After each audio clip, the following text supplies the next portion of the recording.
امشب در 24 هشدار تازه آمریکا به جمهوری اسلامی در صورت شکست توافق با آژانس. چگونه اجازه می‌دهید بازرسانی که پوشش دیپلماتیک دارند اما کارکردشان جاسوسی است بار دیگر وارد تأسیسات هستند؟ همزمان در تهران حامیان حکومت با تجمع اعتراضی خواهان ممانعت از بازرسی مراکز هسته‌ای شدند.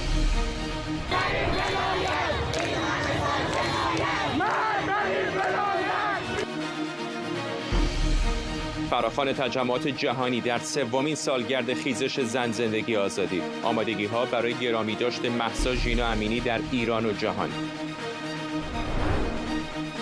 و بازداشت تایلر رابینسون، مظنون تیراندازی به چارلی کرک.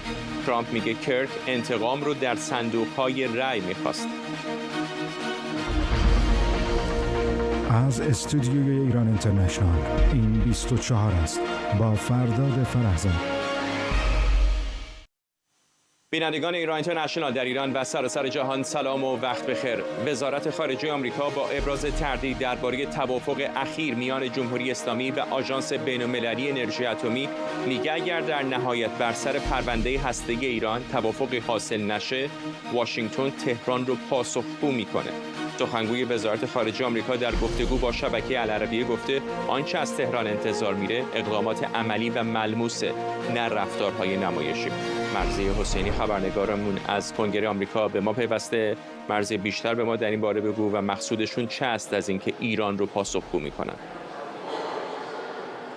احتمالاً فردا دو گزینه و دو سناریو وجود داره. آنچه که در مقاله العربیه منتشر شده و مطبوعات در موردش صحبت میکنن، در سناریوی اول این پاسخگو کردن جمهوری اسلامی همون بازگشت 4 قطعنامه تحریمی هست و خفه کردن همین مجرای تنگ تنفس جمهوری اسلامی از نظر اقتصادی که تبعات اون احتمالاً میتونه بسیار گسترده باشه. و گزینه دوم و سناریوی دوم این پاسخگو کردن به باور بسیاری حالا این هست که ما میدونیم حمله به تأسیسات هسته‌ای ایران دیگه بخشی از تاریخ هست، چیزی نیست که گزینه بعیدی باشه و این هم یکی از سناریوهایی هست که سیاست خارجی به شدت تهاجمی اخیر آقای ترامپ هم میتونه اون رو محتمل باشه. دیدیم در متن این بیانیه قشنگ و کامل درج شده که مشخصاً اقدامات نمایشی جمهوری اسلامی ایران دیگه قابل تحمل نیست. خیلی اظهاراتش مشابه هست با اظهاراتی که آقای کریس رایت وزیر انرژی آمریکا هم همین اخیراً مطرح کرده، این که خط سرخ واشنگتن در طول سالهای گذشته همانی هست که ما همین الان هم تکرار می‌کنیم. خط قرمز ما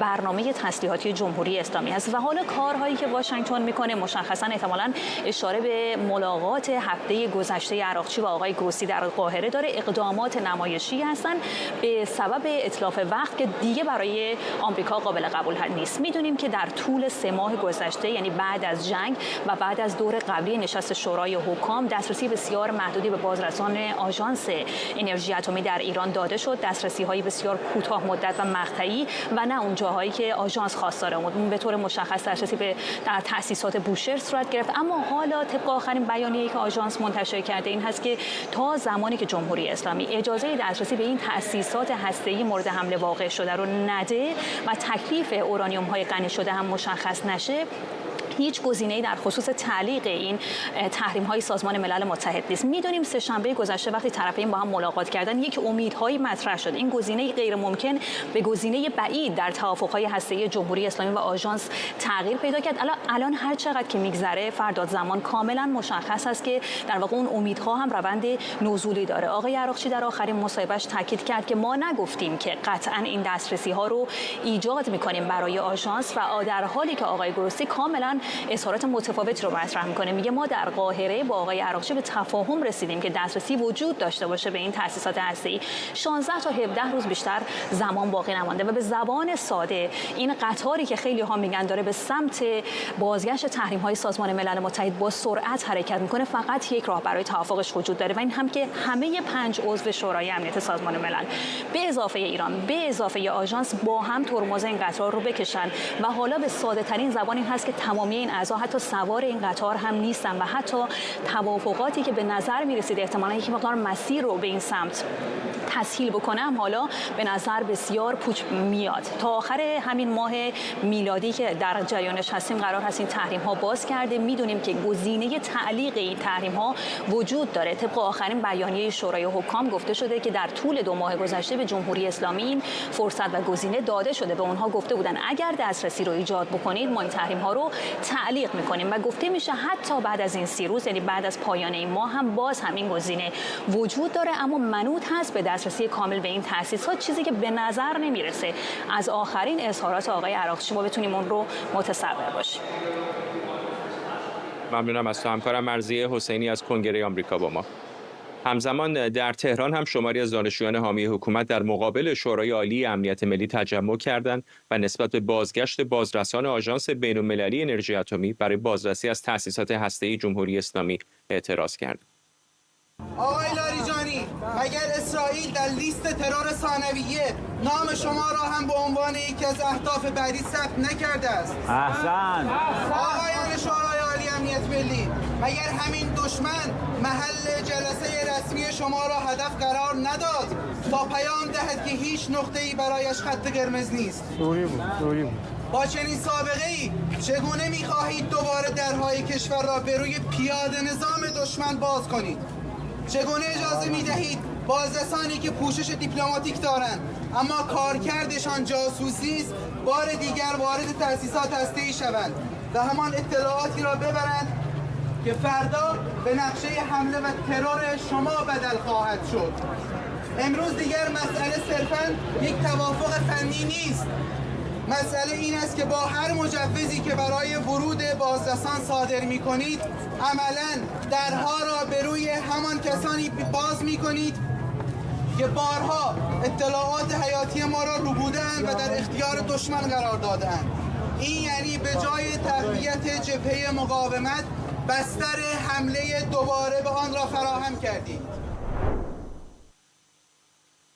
شهیر شاهید ثالث تحلیلگر روابط بین‌الملل و مسائل ایران از کلگری و لیلا مروتی تحلیلگر سیاسی از هلسینکی به ما پیوستند. آقای شاهید ثالث، با شما شروع می‌کنم. یک تظاهرات اینچنینی در فضای آزادی سیاسی ایران آیا این سیگنال رو داره نمیده که جمهوری اسلامی خودش رو برای دادن امتیازاتی آماده کرده و اینها تا اندازه جنگ زرگری است؟ واقعا من مطمئن نیستم. از بحث هایی که همین الان تو گزارش شما هم بود شده هفته گذشته و حرفای اخیر آقای عراقچی اینطور برمیاد که توافقی که با آژانس کردن با آقای گروسی کردن این بوده که بازرسی از تأسیسات هسته‌ای ایران منوط به تایید شورای امنیت ملی و در چارچوب مصوبه مجلس باشه. خب این به نظر من، خب البته آقای گروسی این رو رد کرده و حداقلش اینه که نحوهی که ایشون بیان کرده به کلی متفاوت هستش. این به نظر من نشون میده که اون چنان آمادگی برای بازگشتن این بازرسان آژانس به این تأسیساتی که مورد حمله قرار گرفتن، حداقل اصفهان، فردو و نطنز، وجود نداره.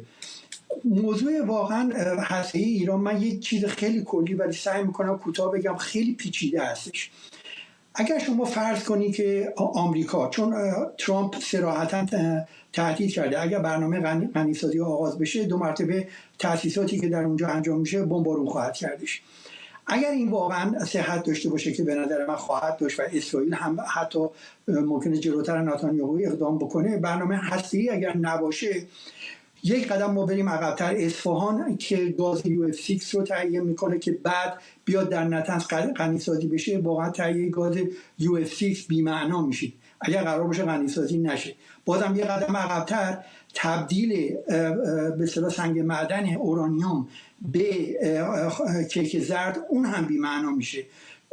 در نتیجه در اردکان یزد، در نتیجه کل برنامه هسته‌ای ایران به نظر من با شرایطی که پیش میره اصلا بلا موضوع میشه. یعنی اگر اینا غنیسازی نکنن بقیه فعالیت ها اصلا معنا نداره. در نتیجه ممکنه، حالا من شاید این احتمال رو بیشتر میدم، ممکنه که یکی از گزینه‌هایی که ایران جمهوری اسلامی در نظر میگیره این هستش که با همین وضعیت به مماشات رفتار بکنه حتی خودشون رو شاید آماده کردن برای اینکه تحریم ها برگرده.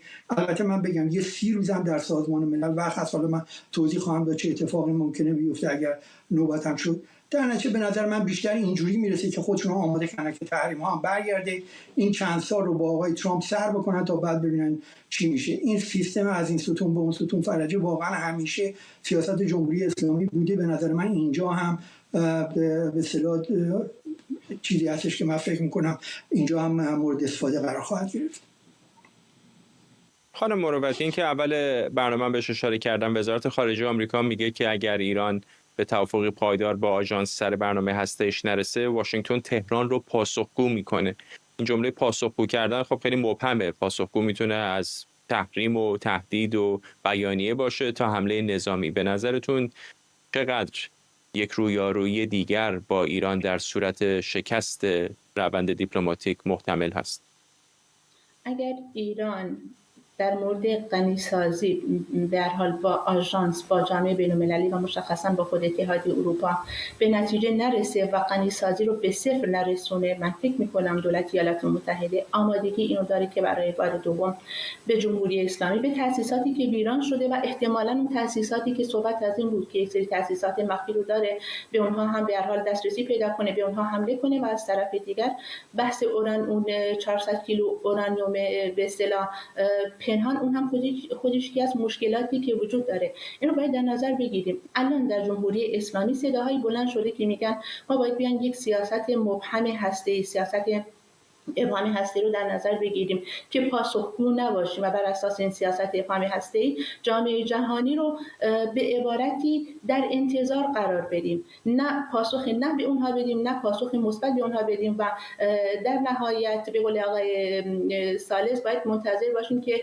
ترامپ بره. ولی من فکر نمی‌کنم دیگه جامعه جهانی و مشخصا ایالات متحده این اجازه رو بدن و این فرصتی که الان برای اتحادیه اروپا، برای ترویکای اروپایی هست و مسئله مکانیسم ماشه رو از دست بدن و خود آمریکا هم میدونه اگر در چنین موقعیتی نتونه برنامه هسته‌ای ایران را با توجه به بمبارانی که اتفاق افتاده کنترل کنه، این برنامه ممکنه از به عبارتی از کنترل خارج بشه. یعنی یک فرصت طلایی برای جامعه جهانی که بتونن ایران را کنترل کنن. آقای شهید سالس، چه محاسبه‌ای در تهران وجود داره، به خصوص نه فقط به خاطر مواضع آمریکا که شاید همچنان کم و بیش مواضعی سنتی بشه گفت در فضای دیپلماتیک هست، اما مواضع اسرائیل که می‌بینیم به شکلی فزاینده غیر قابل پیش بینی میشه. 3 سال پیش 4 سال پیش کسی فکر می‌کرد دوحه قطر رو اسرائیلی‌ها بزنن. 12 روز هم جمهوری اسلامی با اسرائیل در جنگ بوده. چه محاسبه‌ای در تهران وجود داره که اینقدر این خطرات رو دارن به جان می‌خرن؟ ببینید اون چیزی که آقای فرزاد ذهنیت من و شما هست، محاسباتی که تو ذهن ما هست با اون چیزی که تو ذهن افرادی که رهبری جمهوری اسلامی و شخص آقای خامنه‌ای هست کاملا فرق داره. واقعا اگر این چیزایی که اینها میگن بهش اعتقاد داشته باشن، که من بعید نمیدونم، شاید به نظر ما خیلی عجیب برسه ولی من بعید نمیدونم که بگن آقا ما در اثر حملاتی که کردیم در این جنگ 12 روزه پیروز شدیم و اسرائیل مجبور به عقب نشینی شد. اگر واقعا یه همچین ذهنیتی وجود داشته باشه که به نظر من امکانش هست، برای اینکه به قدری اینها از خودشون بزرگ نمایی میکنن که آدم حرفایی میشنوه که اصلا عجیب و غریبه. دیدین دیگه اخیراً یکی از این آقایون گفتش تو جلسات افراد وزارت امور خارجه در زمان رئیسی میگفتن تنها ابرقدرت دنیا ما هستیم. اصلا یعنی پسر آقای رحیم صفوی هم این حرف رو زده بودش. یه چیز عجیب و غریبیه ولی خب اینا رو میبینیم هست دیگه. چه محاسبه‌ای ازش تو ذهنشون شاید فکر میکنن، چون این حرف هم زده شده که اگر یک درگیری دیگه بشه این درگیری آخر بود و دیگه تکرار نخواهد شد. یعنی خب البته ما تو روابط بین الملل هم داریم جنگ‌های خیلی سنگینی شده و بعدم صلح دائمی شده، مهمترینش هم جنگ جهانی دوم هستش. اینا شاید تو این فکر باشن که اگر جنگ دیگه‌ای بشه ما به پیروزی برسیم، موشک‌های هایپرسونیکمون رو بفرستیم اونجا، اسرائیل زیان‌های جدی ببینه، این به مصالحه کشیده میشه، حداقل به یه آتش بس رسمی کشیده میشه و مسئله مختومه میشه. ضرر میکنیم بله، ولی الان ممکنه به این نتیجه رسیده باشن که اینم ممکنه درست باشه البته، که اگر ما سر تعظیم فرود بیاریم و عقب نشینی بکنیم هزینهش برای ما خیلی بیشتر هست، برای اینکه اینقدر جلو میان تا ما رو ساقط کنن از قدرت.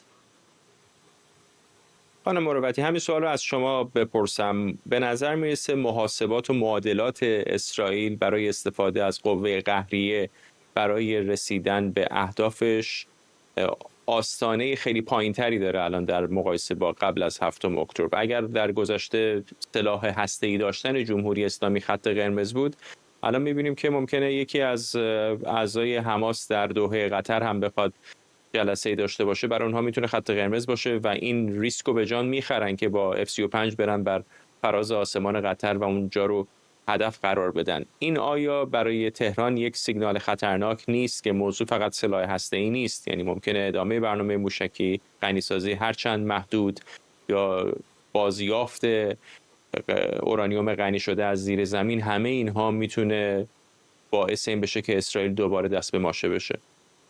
خب ببینید، اسرائیل با عنوان نظم نوین در خاورمیانه و با اقداماتی که انجام داد عملا نشان داد که به دنبال کنترل رژیم‌های چون جمهوری اسلامی است که تمامیت ارزش و موجودیتش رو بهتره بگیم به خطر میندازه و عملا نشون داد که در هر کجا این خطر رو احساس کنه وارد کار خواهد شد، حتی اگر متحدانش مانند ایالات متحده زیاد خوشنود نباشن یا یک نوع اجماعی مثلا بین کشورهای اسلامی، کنفرانس اسلامی یا کشورهای اتحادیه عرب علیه اسرائیل شکل بگیره. به همین دلیل برای اسرائیل مخصوصا در چنین موقعیتی که بخشی از کار رو انجام داده، یعنی تأسیسات هسته‌ای ایران رو بمباران کرده و بقیه کار باقی مونده، ناتمام ماندن این کار میتونه به ضرر اسرائیل باشه. به همین دلیل اسرائیل از برنامه موشکی گرفته تا نیابتی ها تا خود برنامه هسته‌ای که اصلی ترین مسئله و کلیدی هست برای اسرائیل، برای آن برنامه ریزی خواهد داشت. یعنی میتونیم سه وضعیت رو در نظر بگیریم که این سه وضعیت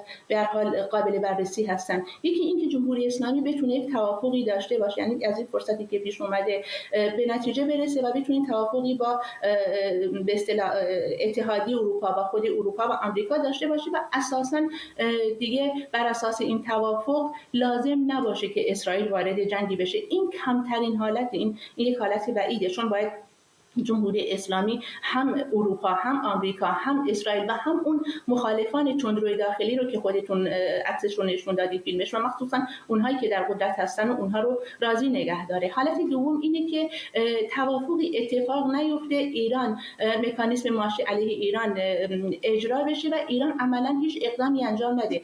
در چنین شرایطی باز اگر همون ابهام هسته‌ای باقی بمونه، مخصوصا که الان در داخل ایران صحبت از این هست میگن خب ما اون به اصطلاح دوربین‌های نظارتی هم وجود نداره فعلا از طرف آژانس و از طرف دیگر هم هنوز نمیدونن که اون 400 کیلو اورانیوم غنی شده کجاست. بنابراین اگر چنین سیاستی باقی بمونه احتمال داره که اسرائیل حمله کنه.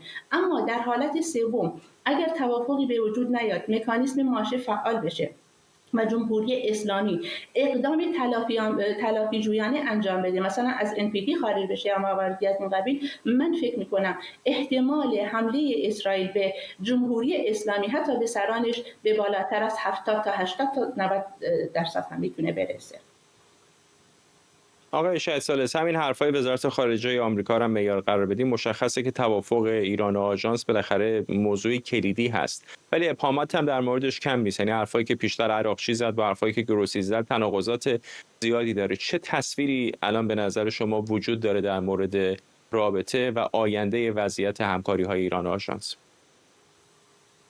اگر که ملاک رو حرفای آقای عراقچی قرار بدیم که به نظر من این حرف‌ها، صحبت‌هایی که آقای عراقچی کردش به واقعیت نزدیک‌تره. ببینید آقای گروسی اگر یادتون باشه بعد از 2018 که ترامپ از برجام خارج شد بارها گفت ما به توافق رسیدیم، دوربین‌های نظارتی برمیگرده، پروتکل الحاقی برمیگرده، ملاقات بسیار خوبی داشتیم. یعنی یه خوشبینی‌های آقای گروسی بارها، خود من چندین بار بر اساس صحبت‌های ایشون گول خوردم، مقاله‌هایی نوشتم که بله دیگه اینها به توافق رسیدن، حالا دوربین‌ها برمیگرده اینا، ولی هیچ کدوم از اونها عملی نشد. یه ذره آقای گروسی من نمیدونم حالا به چه دلیل زیادی خوشبینه به این مسئله. اما اگه حرف عراقچی رو واقعا ملاک قرار بدیم که باید با تایید شورای امنیت ملی باشه، داخل پرانتز شاید هم حرف شخص آقای لاریجانی، برای اینکه این الان پرونده دست ایشون اومده و قدرت زیادی خامنه‌ای به آقای لاریجانی داده، به نظر من شاید هدف این باشه که به یه راه حلی برسن.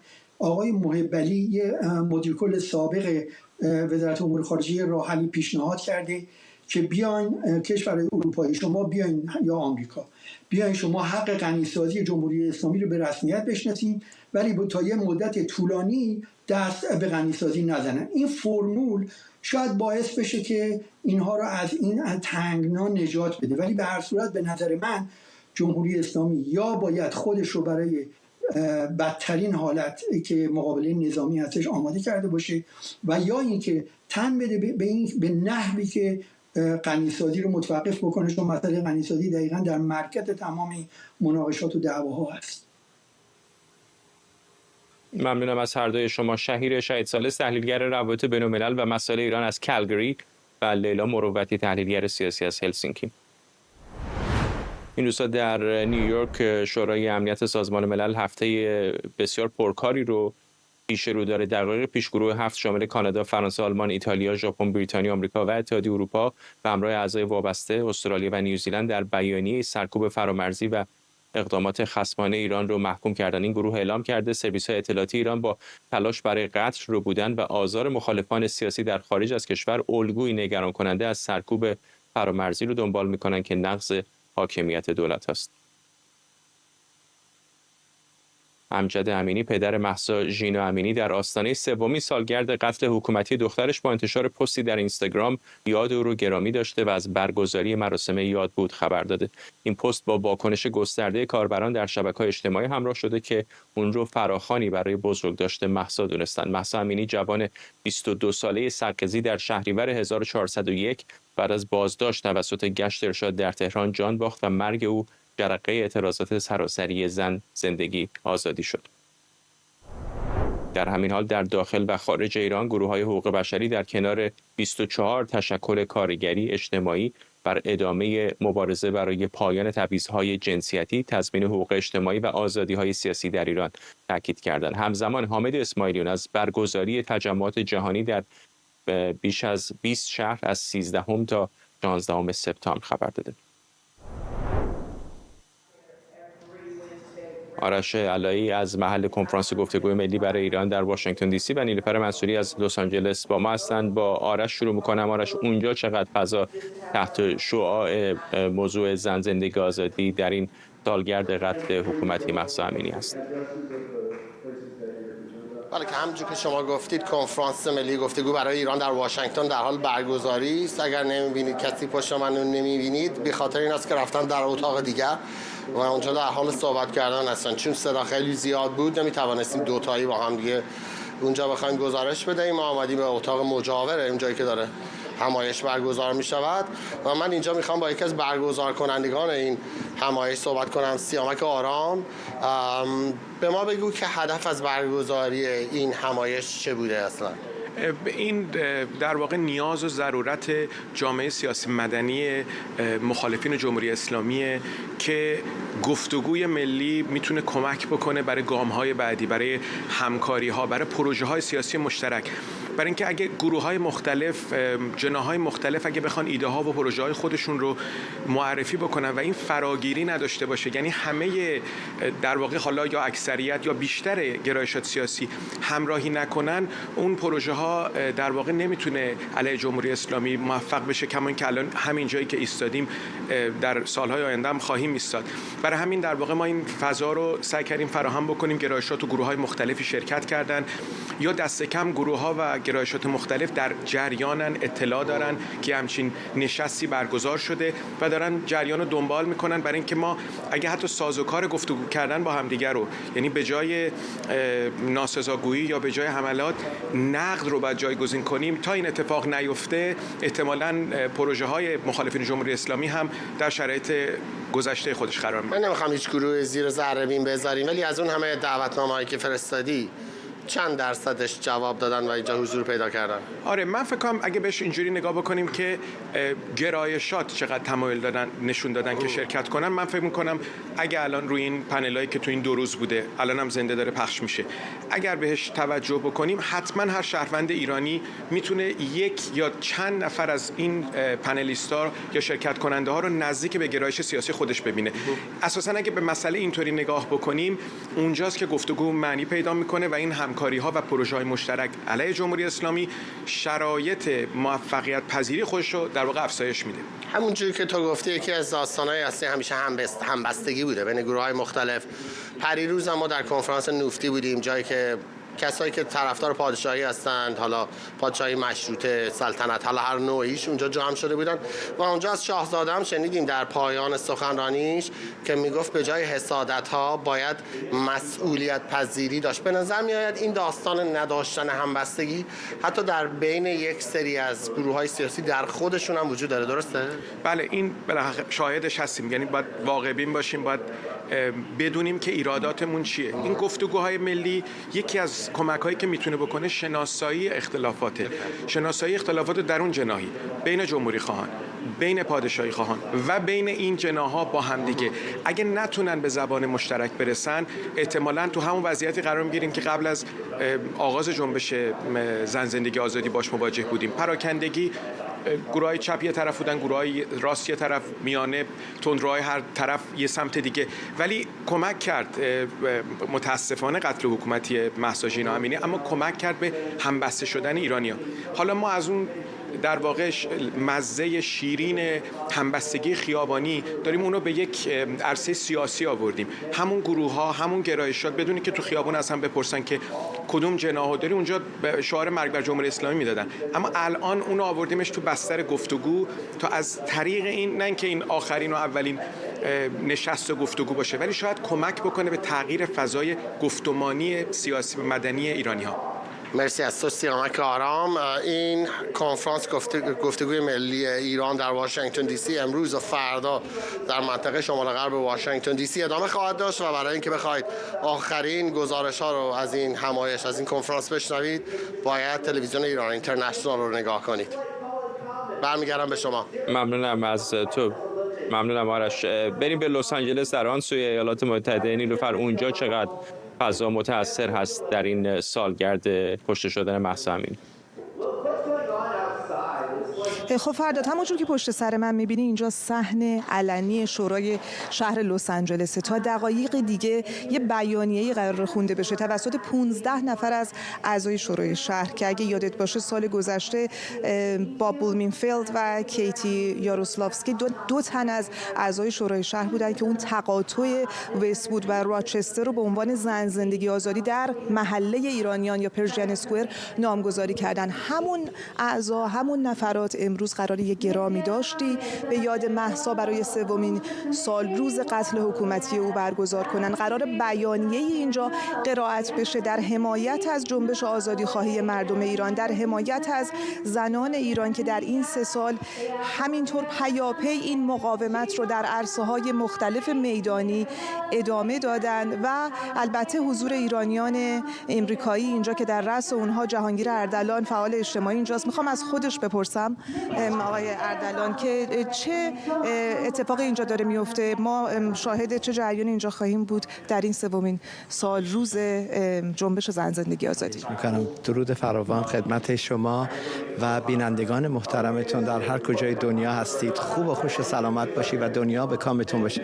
همینجوری که میدونید به هر حال روز مهسا 16 هستش و اما امروز معمولا در شهرداری روز یا قبل روز جمعه رو انتخاب میکنن که این مراسم انجام بشه.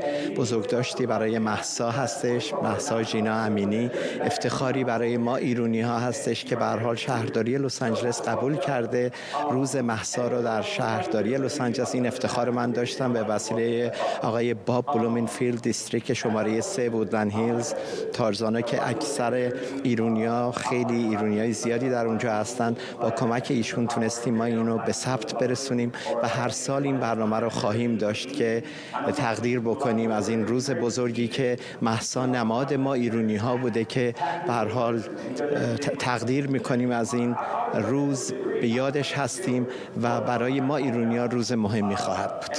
متشکرم از شما. فرداد باید اشاره کنم که بیانیه هنوز خونده نشده، یعنی قراره که در ست بعدی که کانسل ممبرها برنامه امروز رو اعلام میکنن این بیانیه خونده بشه. اما اونچه که هست اینه که از امروز برنامه‌های مرتبط با جنبش در واقع با این برنامه، با این گرامی داشته رسمی شهرداری کلید خورده. ما در روزهای آینده هم برنامه‌های دیگری خواهیم داشت برای یادبود مهسا ژینا امینی، اتفاقی که 3 سال پیش در آرامستان آیچی سقز اتفاق افتاد، اما جرقه‌های اون آنچنان شعله‌ور شد که جهانی شد و امروز می‌بینیم که یک روزی به نام روز مهسا در فرسنگ‌ها دورتر از سقز داره اتفاق میفته در لس آنجلس، جایی که خب جامعه بزرگ ایرانیش هم نقش بسزایی داشتن در این که بتونن تمام اعضای شورای شهر و افرادی که در واقع مقامات عالی رتبه شهری هستند یا ایالتی هستند رو مطلع بکنن. و الان ما به جایی رسیدیم در این 3 سال که به نظر من یک راه 30 ساله طی شده که تمام مقامات سیاسی، اجتماعی، ایالتی، کشوری الان با شعار زن زندگی آزادی آشنایی دارن. آمریکایی هایی که اینجا نشستند و حضور دارن با شعار زن زندگی آزادی آشنایی دارن و میدونن که در ایران در این 3 سال چه اتفاقاتی افتاد، این جنبش به کجا رسیده و چطور مقاومت های مردم ایران به علیه جمهوری اسلامی ادامه داره. و در واقع اون اتفاقی که آگاهی رسانی که خواستش از سوی مردم ایران میاد که قرار بوده ایرانیای خارج از کشور صدای اونها باشن، به نوعی ما میبینیم که انعکاسش امروز اینجا متبلور شده. ممنونم از تو. هم نیلوفر منصوری همکارم از لس آنجلس همراه با آرش علایی از واشنگتن دی سی. ممنونم از هر دوشون. رئیس جمهوری آمریکا میگه چارلی کرک، فعال محافظه‌کار آمریکایی که به تازگی به قتل رسید، انتقام رو در صندوق رأی می‌خواست. آقای ترامپ با اعلام خبر بازداشت تایلر رابینسون، مظنون ترور چارلی کرک، گفته نمیدونه آیا این فرد عضو یک شبکه بزرگتر بوده یا نه. یک عضو خانواده رابینسون گفته او پیشتر گفته بود کرک پر از نفرت و نفرت پراکنی میکنه. آرام حسامی، استاد علوم سیاسی کالج مونتگومری از مریلند به ما پیوسته. آقای حسامی، تمام شبکه‌های خبری آمریکا، تمام رسانه‌های این کشور، تمام شبکه‌های اجتماعی متأثر هستن هنوز و در شک و بهت این ترور در دانشگاه یوتا. ولی الان بازداشت این مظنون چقدر فکر میکنید که میتونه آرامش رو تا اندازه‌ای برگردونه و چقدر این قتل، این ترور در این فضای بسیار دو قطبی آمریکا میتونه سمی باشه برای دو قطبی تر شدن کشور؟ بله، کاملا بررسی که کردید یا توضیح که دادید درسته. مسئله دو قطبی بودن یه بحثه، ولی لحن و جو سیاسی و مدیریتی که بایستی در حق رهبران سیاسی در چنین مواقعی از خودشون نشون بدن به نظر من الان غایبه. من فرماندار یوتا رو شنیدم، خیلی قشنگ صحبت کرد راجع به ایدئال‌های آمریکا، آرمان‌های آمریکا و اینکه حق بیان و گفتگو جزء حقوق اولیه و حتی اولین متمم قانون اساسی آمریکاست، چقدر مهمه و اینکه بتونن مخالفین با هم گفتگو کنن، حتی جدل کنن، ولی خشونت اینجا جایی نداره. اما چه عواقبی و چه فرهنگی باعث شده که بعد از نزدیک 250 سال به اعتباری تمرین دموکراسی هنوز برگردیم به اون خشونتایی که در دهه 60 و ترورایی که در دهه 60 در آمریکا انجام میشد. قتل کندی، اساسینیشن مارتین لوتر کینگ جونیور و همونجور که میدونید خشونتی که با جنگ ویتنام هم عجین بود انجام شده. این جو خیلی بده و الان هم دستگاه دولتی و هم دستگاه در حقیقت ایالتی این مسئله رو میبینن که این مسئله وجود داره و گذر از این خیلی به نظر میاد در این جو خیلی مشکل باشه. همونجور که میدونید اتهام‌هایی به دست راستی‌ها و دست چپی‌ها زده میشه و هر کسی یکی دیگر رو سردنش میکنه. من فکر کنم اینجا نقش رهبری و نقش یک مملکتی که 340 میلیون جمعیت داره با گرایش‌های متفاوت بایستی خیلی محسوس‌تر از اینا باشه. جو بدیه.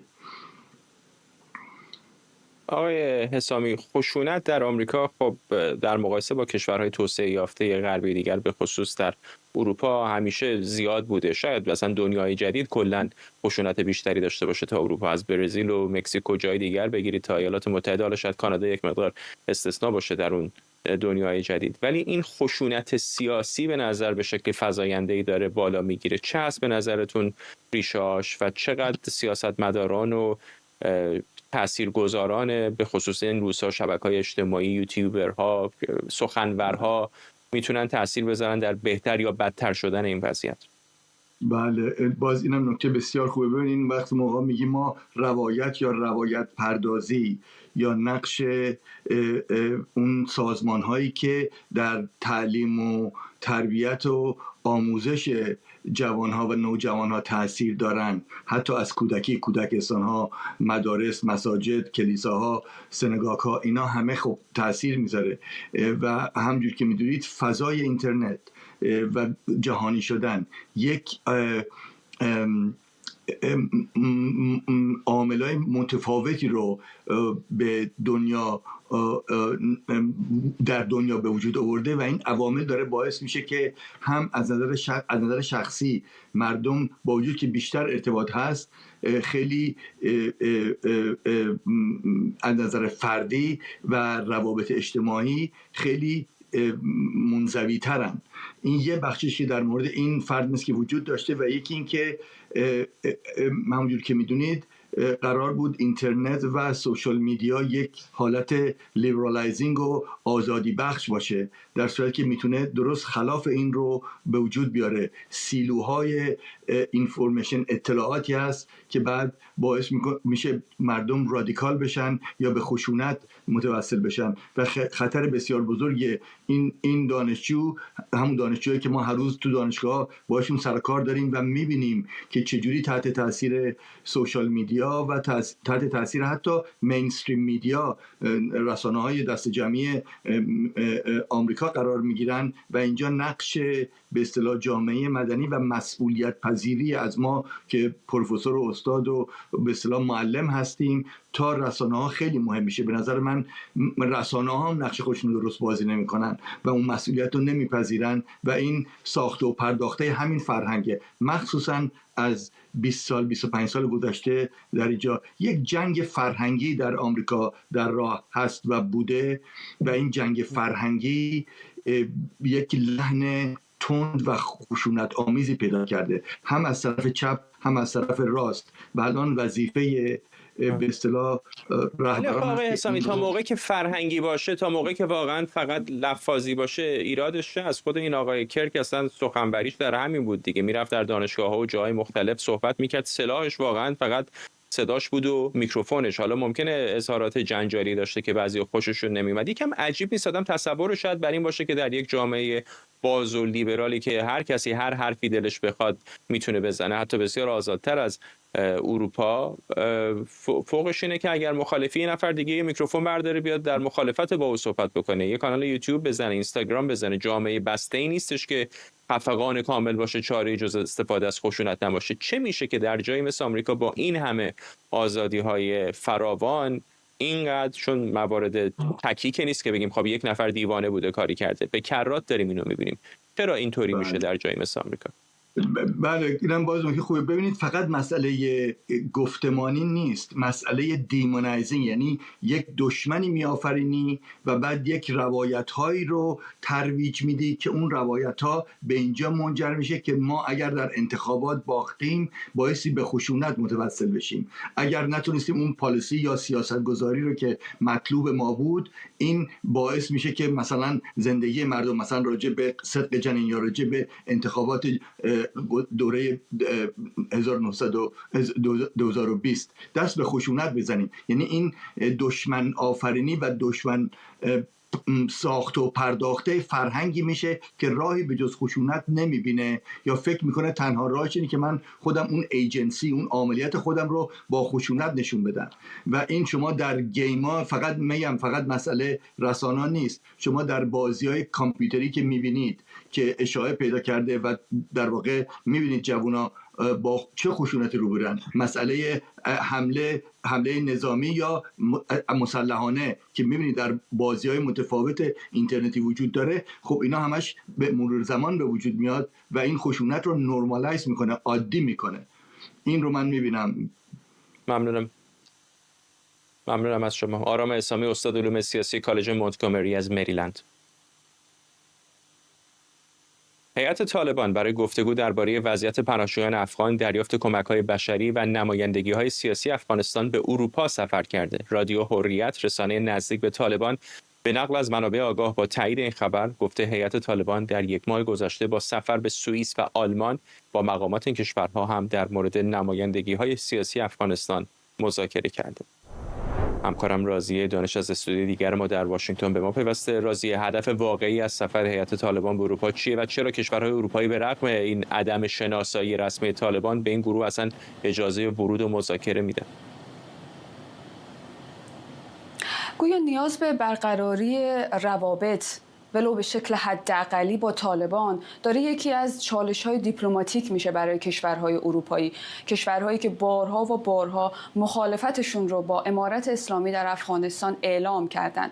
مثلا همین اتریش که پذیرای یک هیئت 5 نفره طالبان بود، وزیر داخله این کشور همین چند ماه پیش میگفتش که طالبان یک رژیم تروریستی هستند و ما نمیتونیم مهاجرانی رو که ولو مجرم شناخته شده باشند رو به افغانستان اجبارانه برگردونیم. اما حالا گویا دیدگاه این وزیر عوض شده و گفته که ما از واکنشی که طالبان در قبال مهاجرانی که از آلمان اخراج می شدند ما این دیدگاه رو پسندیدیم و ما هم می خواهیم چنین رفتاری رو داشته باشیم. به این خاطر این هیئت که البته در رأس اونها سخنگوی وزارت خارجه طالبان بوده به اتریش رفتن و صحبت کردند. رادیو حریت به جزئیات اشاره نمیکنه، وبسایت‌های رسمی طالبان به جزئیات اشاره نمیکنن، چون میدونن که این سفر چقدر چالش برانگیز و چقدر حساسه.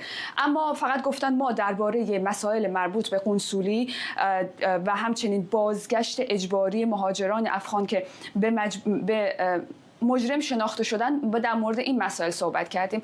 اما گویا این تصمیم به ظاهر پارادوکسیکالی که کشورهای اروپایی گرفتن که در ظاهر شناسایی رسمی نکردن طالبان رو، اما در واقع پذیرای این هیئت‌ها هستن. کشورهایی مثل آلمان، اتریش و سوئیس در ماه‌های گذشته اینها گفتن ما به چند دلیل، یکی اون همون نیاز عملی داریم به یک همکاری با یک سازوکاری در کابل که ما وضعیت پناهجویان رو مدیریت بکنیم و یا اینکه در خدمات قنصولی ارائه بدیم برای این مهاجرینی که در میلیون‌ها مهاجری که در کشورهای اروپایی زندگی می‌کنن. و اشاره هم کردن که این همکاری‌های ما بسیار محدوده. مثلا در سوئیس گفتن نمایندگان طالبان حتی از فرودگاه هم خارج نشدن. اما و گاهی هم این روابط به میانجیگری قطر داره انجام میشه. منتقدین میگن این دور زدن اون به رسمیت شناختن طالبانه، یعنی شما در ظاهر درست قبول نمی کنید اما این چالش رو در فضای سیاسی و در فضای سیاست بین الملل ایجاد کردید که خب ما با این گروه در ظاهر مشکلی نداریم، ولی مادامی که او پاسخگوی نیازمندی‌های مهاجرینی باشه که در کشورهای ما ساکن هستند، مادامی که این رژیم پذیرای این مهاجرینی باشه که ما داریم به اجبار اخراج میکنیم. حالا تصویری که طالبان دارن میسازن از خودشون به کمک این فضا، یکی اونیه که دارن این فرصت رو خریدن برای خودشون که میگن خب ما این سفرهای دیپلماتیکی که داریم میریم ولو حتی از فرودگاه هم خارج نشیم، ولو این که ما خیلی کوتاه هم باشیم، در حد یک چند ساعت هم باشیم، اما دارن قدرت نمایی میکنن در واقع برای مردم و در سطح جهانی و میخوان طبعا اون میخوان گام بردارن به گفته منتقدین به سوی به رسمیت شناختن خودشون، چیزی که واقعا منتقدین حقوق بشر از این واقعا گله‌مند هستن و با سابقه تاریخی که طالبان دارن استدلال میکنن که اگر کشورهای اروپایی نیاز دارن تعامل بکنن، این تعامل باید شفاف، فنی و کاملا به وضوح روی رسانه‌ها منتشر بشه. ممنونم از تو راضیه دانش از واشنگتن با ما و ممنونم از شما که بیننده برنامه 24 امشب بودید.